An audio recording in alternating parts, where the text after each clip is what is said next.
waaqayyo karaa dheeraa sin deemu barbaada. Ituu Daani'eel leenci nyaate maqaan waaqayyoon dhaamu ture. Ituu Misaaq Saadraak Abdanaagoo abiddi gubeerte maqaan waaqayyoon dhaamu ture. Akkana garuu gaafa Daani'eel garaa boolla keessaa ol ba'ee jedhu mootichi ol deebi'ee labse waaqa Daani'eliif qomaa'e.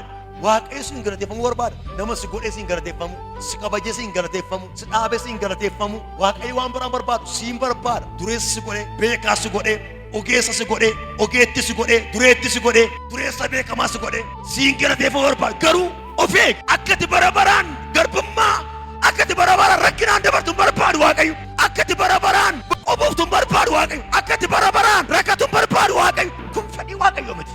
Qottee lafa keerraa galfattu barattee abxii gaarii qabadhu tajaajiltee akkati fuula waaqaatti miindaa keettu nagaddee akkati kumaatama lakkooftu gaara dhaabbattee uffeettee akkati boqottu hin barbaada waaqayyo. Garuu deddeebii kee ilaalladhu akeeka waaqayyo addaan baasi.